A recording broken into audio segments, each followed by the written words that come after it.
నమస్తే, welcome to Andhraprabha. నేను విద్య.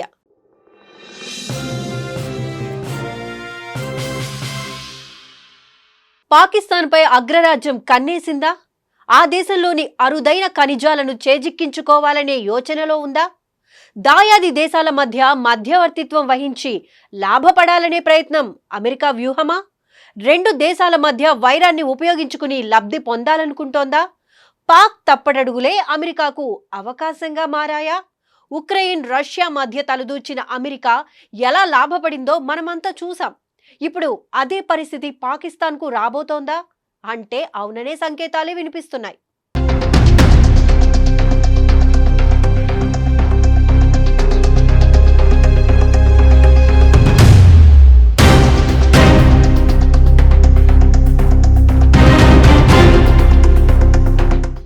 భారత్పై అక్కసుతో దాయాది పాకిస్తాన్ తప్పటడుగులు వేస్తోంది. ఉగ్రవాదం ముసుగులో మూర్ఖత్వంగా వ్యవహరించడమే కాకుండా ఇతర దేశాల చేతిలో కీలు బొమ్మగా మారిపోయింది. బలూచీల స్వేచ్ఛావాదం, ఆర్థిక సంక్షోభం, కరువు కాటకాలు, నీటి ఎద్దడి వంటి పలు అంతర్గత సమస్యలతో విలవిల్లాడుతున్న పాక్ ప్రభుత్వం ఇప్పుడు అమెరికా అధ్యక్షుడు డొనాల్డ్ ట్రంప్ ఎత్తులు జిత్తులకు చిత్తవుతోంది. ఆఖరుకు ఉన్న సహజ సంపదను సైతం కోల్పోయే పరిస్థితికి వచ్చేసింది.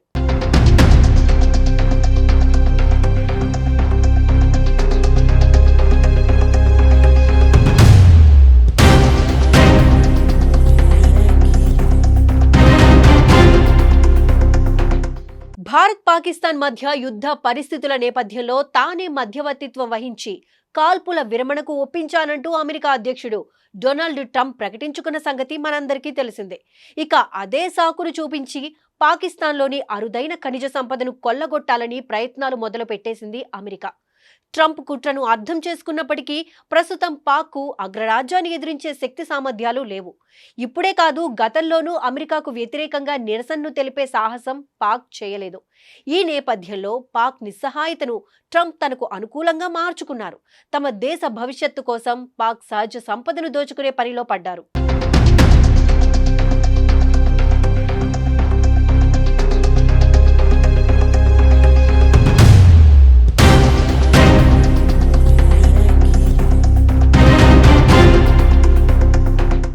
ఇక పాకిస్తాన్ సహజ సంపదకు నిలయంగా ఉంది.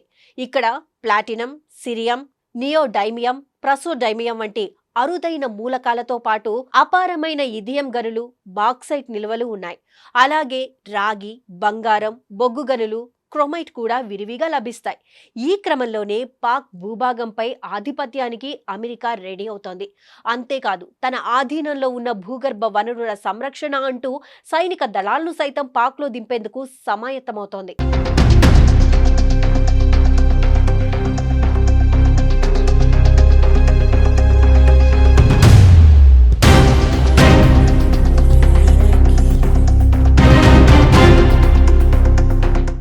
అయితే కేవలం భారత్పై ఉన్న ద్వేషంతోనే పాక్ చివరకు తన సార్వభౌమాధికారాన్ని కూడా కోల్పోయే పరిస్థితికి దిగజారిపోయింది. ఓవైపు 44% భూభాగంతో బలూచిస్తాన్ స్వతంత్రం ప్రకటించుకోగా, మరోవైపు మిగిలిన ప్రాంతాల్లో డ్రాగన్ కంట్రీ తన వ్యాపారాల పేరుతో ఆక్రమణలు చేస్తోంది. అంతేకాదు, సైనిక శిబిరాలను సైతం ఏర్పాటు చేసుకుంది. ఇక తాజాగా అమెరికా కూడా ఇదే తరహాలో పాక్లో అడుగు పెట్టేందుకు రెడీ అయింది.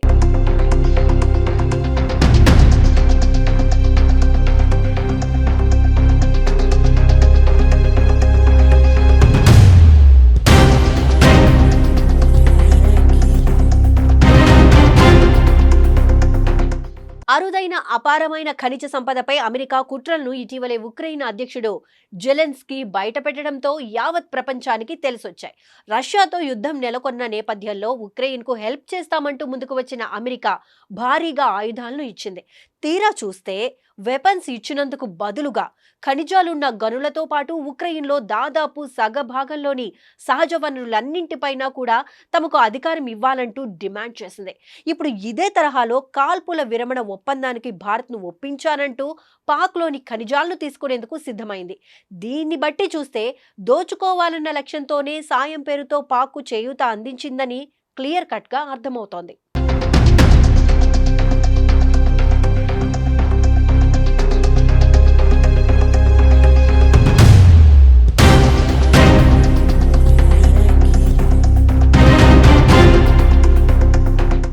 అయితే కొన్నేళ్లుగా యావత్ ప్రపంచవ్యాప్తంగా ఉన్న అరుదైన ఖనిజాల సరఫరాలో చైనా ఆధిపత్యం కొనసాగుతోంది. దీంతో రక్షణ, వాహన రంగ పరిశ్రమల అవసరాల నిమిత్తం చైనా నుంచి మూలకాలను ఇంపోర్ట్ చేసుకుంటుంది అమెరికా. ఇష్టం లేకపోయినప్పటికీ ప్రస్తుతం ఈ విధంగా చేయడం తప్పడం లేదు అమెరికాకు. ఇందులో నుండి బయటపడాలని భావించిన అమెరికా నిస్సహాయతలో ఉన్న దేశాలపై ఫోకస్ పెట్టింది. ముందు సాయం పేరుతో చేయి అందించి తరువాత దోచుకుంటుంది. ఈ విధంగానే ఉక్రెయిన్లో ఉన్న గ్రాఫైట్ నిల్వలపై కన్నేసింది. బలహీనంగా ఉన్న ఉక్రెయిన్కు సైనిక బలాన్ని అందించి సుమారు 43 లక్షల కోట్ల విలువైన సహజ వనరుల సంపదపై తన ఆధిపత్యానికి తెరతీసింది. అదే తరహాలో కాంగో, రువాండాల మధ్య శాంతి చర్చలకు అమెరికా మధ్యవర్తిత్వం వహించింది. ఇందుకు బదులుగా కాంగోలోని విస్తారమైన ఖనిజ నిల్వలపై ఆధిపత్యానికి వ్యూహాలు అమలు చేస్తోందన్న సంగతి మనందరికీ తెలిసిందే. ఇక ఇప్పుడు పాకిస్తాన్ వంతు వచ్చేసింది.